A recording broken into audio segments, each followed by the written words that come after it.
Le respect des droits des autres citoyens et la solidarité.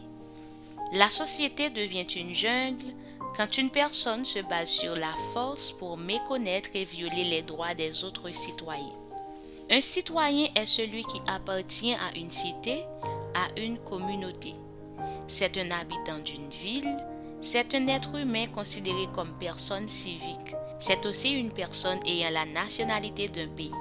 On a l'habitude de distinguer le citoyen d'un individu, en ce sens que le premier, le citoyen, est une personne qui considère qu'elle a un rôle à jouer dans une société. Le citoyen s'implique et s'engage dans la vie de sa communauté et de son pays, alors que l'individu se contente de vivre pour lui-même et pour sa famille. On appelle droit ce que chacun peut exiger, ce qui est permis selon une règle sociale ou morale. La solidarité, quant à elle, est une relation qui s'établit entre des personnes ayant les mêmes intérêts. Tu es solidaire quand tu estimes qu'il est un devoir moral d'aider une personne parce que tu te sens lié à elle. Cette liaison peut être interprétée de différentes manières.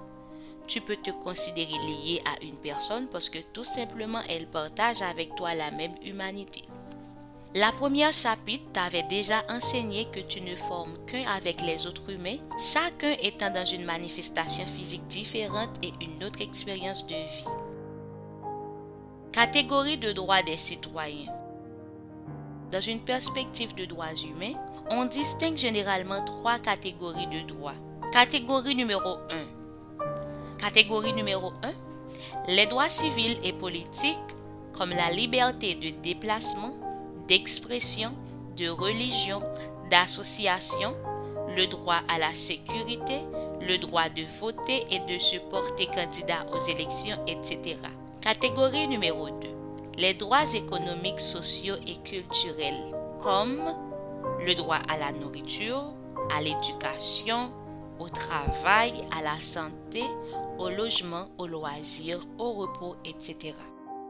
Catégorie numéro 3. Les autres droits comme le droit à la paix, le droit à la solidarité, le droit à l'environnement, le droit au développement, etc. La division ci-dessus est seulement à caractère technique pour marquer le moment où chaque catégorie avait commencé à avoir une reconnaissance sur le plan international. C'est en ce sens qu'on parle des 3 générations de droits de l'homme. Mais il est reconnu le caractère indivisible des droits humains car une personne a besoin de tous ses droits pour son bonheur intégral. Importance des droits pour les autres citoyens et pour toi.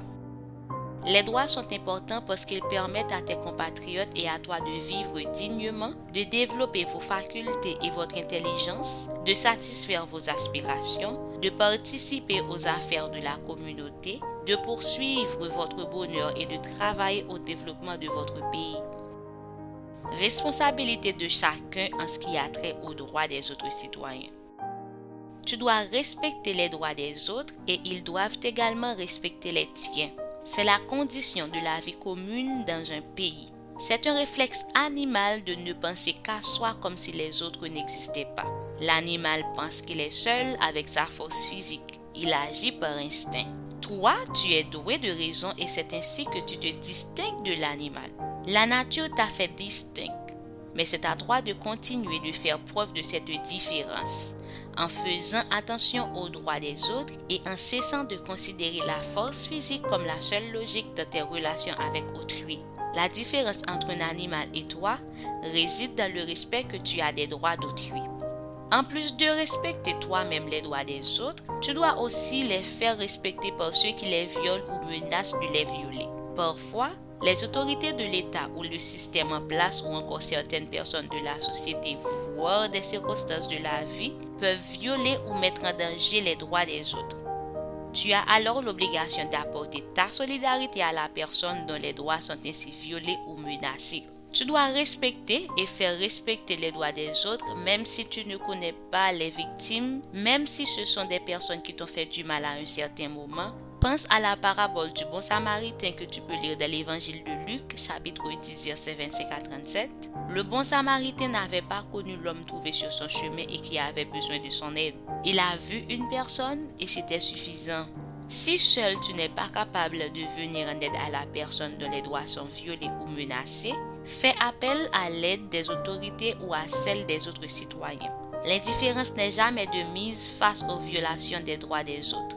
Il faut toujours faire quelque chose quand un droit est violé ou menacé, même quand le titulaire de ce droit serait ton ennemi, ton adversaire ou un illustre inconnu. Si tu ne fais rien devant la violation des droits des autres, tu ne trouveras personne pour protester quand tu seras toi aussi victime un jour qui ne manquera pas d'arriver. C'est cette expérience douloureuse qu'avait faite le pasteur protestant anti-nazi Martin Niemöller quand il écrivait: Quand ils sont venus chercher les communistes, je n'ai pas protesté parce que je ne suis pas communiste. Quand ils sont venus chercher les juifs, je n'ai pas protesté parce que je ne suis pas juif. Quand ils sont venus chercher les syndicalistes, je n'ai pas protesté parce que je ne suis pas syndicaliste. Quand ils sont venus chercher les catholiques, je n'ai pas protesté parce que je ne suis pas catholique. Et lorsqu'ils sont venus me chercher, il n'y avait plus personne pour protester. Tu dois te sentir dérangé quand les droits des autres ne sont pas respectés. En revanche, tu éprouveras du plaisir quand les droits des autres citoyens sont respectés. C'est le principe même du vivre ensemble. Si tu es indifférent aux droits des autres, ceux-ci ne tiendront aucun compte de tes droits non plus. Conflit entre tes droits et ceux des autres. Il peut arriver que tes droits et ceux d'un autre citoyen soient en conflit. C'est une situation qui survient dans n'importe quelle société. On peut mesurer le niveau de civilité des citoyens ou de la société par les moyens utilisés pour résoudre de tels conflits.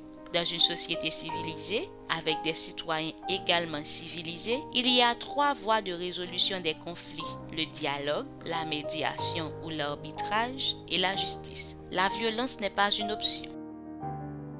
Inconscience vis-à-vis des droits des autres. Dans ton pays, chacun connaît ses droits, mais n'en reconnaît aucun à ses compatriotes. Par exemple, tu es un responsable religieux. Tu estimes que tu as le droit de troubler la paix et le sommeil de tes compatriotes avec le vacarme qui accompagne tes veillées de nuit.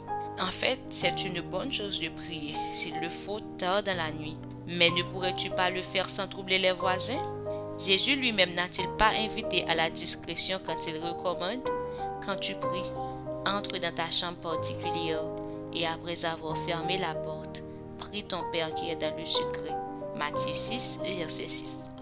Si un autre compatriote mélomane lui vient installer une boîte de nuit à proximité de ton église, il décide de s'équiper d'appareils capables d'empêcher tes fidèles de prier et d'entendre tes sermons. En tant que responsable religieux, tu estimes ton activité plus saine, mais il s'agit là de ton opinion. Un autre citoyen a parfaitement le droit de penser que ses soirées musicales et dansantes sont plus importantes que tes veillées de prière. Alors là, les problèmes commencent. C'est cette inconscience vis-à-vis des droits des autres qui explique le pullulement dans ton pays des boîtes de nuit et des temples bruyants. Même dans les quartiers résidentiels,